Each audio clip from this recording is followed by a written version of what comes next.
Hello friends, तो आप सभी बहुत अच्छे होंगे। तो आज की इस वीडियो में हम पढ़ेंगे चैप्टर 2 पोलिनोमियल्स के बारे में। आज हम बात करेंगे एक्सरसाइज 2.2 के क्वेश्चन नंबर फर्स्ट के फिफ्थ पार्ट के बारे में, टी स्क्र माइनस 15। तो इस क्वेश्चन में क्या है, देखिए यहाँ पे टी स्क्र का कोफिशिएंट हमें गिवन है, कॉन्स्टेंट भी हमें गिवन है, पर हमें जो है टी का कोफिशिएंट गिवन नहीं है। तो इस केस में टी का जो कोफिशिएंट है वो क्या लेके चलेंगे, हम 0 लेके चलेंगे। चलिए क्वेश्चन को स्टार्ट कर लेते हैं। सबसे पहले हम इसमें वैल्यूज निकाल लेते हैं। टी स्क्र माइनस इस 15 को मैं ऐसे लिख सकता हूँ √15 का स्क्वायर। ठीक है, इस हिसाब से हम इसको लिख सकते हैं। अब इसमें क्या करेंगे, ए स्क्वायर माइनस बी स्क्वायर का फॉर्मूला लगाएंगे।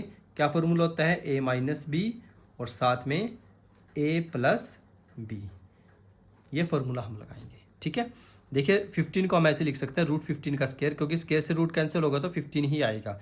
और ए स्क्वायर माइनस बी करेंगे तो ए माइनस बी और ए प्लस बी।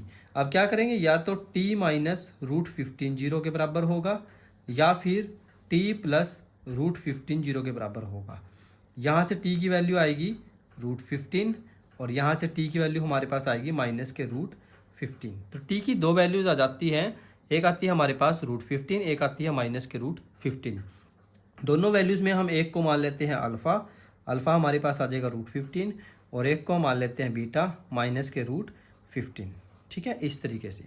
अब हम यहाँ पे क्या करते हैं, फॉर्मूला लगाना स्टार्ट करते हैं। Sum of zeros, sum of zeros का फॉर्मूला क्या होता है, माइनस के बी बाय ए। अब देखिए यहाँ पे बी तो है नहीं, बी क्या होता है हमारे पास, जो टी का कोफिशिएंट होता है। इसमें टी का कोफिशिएंट तो है ही नहीं, टी स्क्वायर है हमारे पास और कांस्टेंट टर्म है। तो बी हमारे पास क्या हो जाएगा इस केस में 0, और ए हमारे पास कितना है 1। तो something upon 0, 0 upon something that is 0। ऐसे ही हम प्रोडक्ट ऑफ जीरोस निकाल लेते हैं। Product of zeros, product of zeros का फॉर्मूला होता है सी बाय ए। सी हमारे पास है माइनस का 15 अपॉन में ए कितना है 1, दैट इज माइनस के 15, माइनस 15। ठीक है, इस तरीके से आ जाएगा। अब ये तो हमने जो वैल्यूज़ निकाल ली है, ये निकाल ली हमने कोफिशिएंट्स का यूज़ करके। अब हम निकालते हैं जीरोस का यूज़ करके वैल्यूज़ को।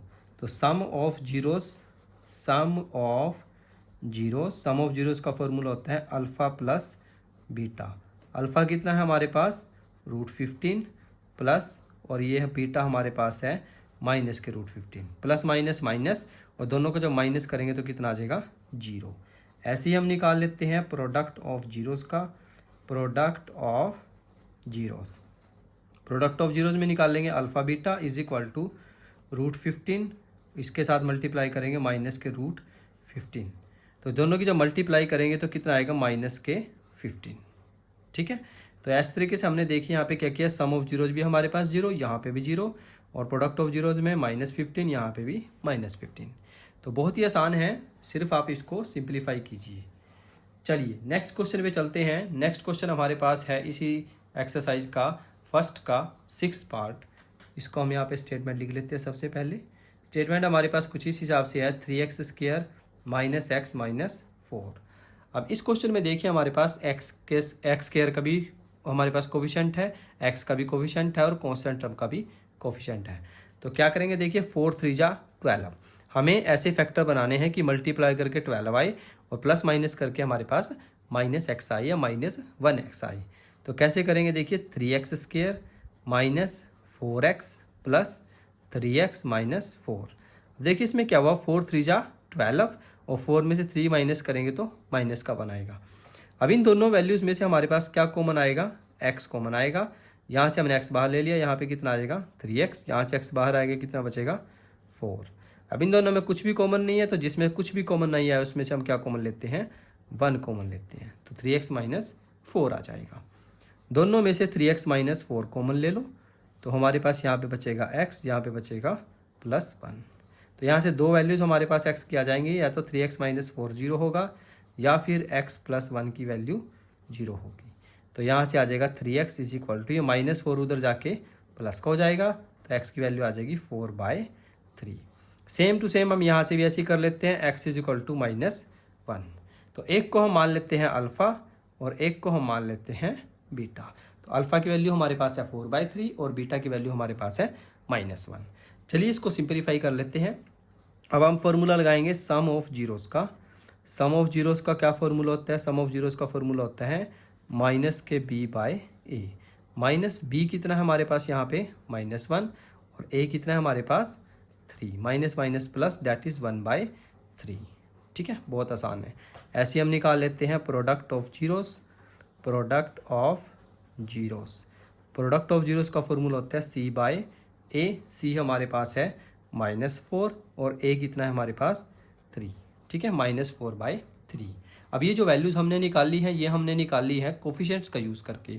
अब हम वैल्यूज़ निकालेंगे जो हमारे पास ये जीरोज़ आई हैं इनका यूज़ करके।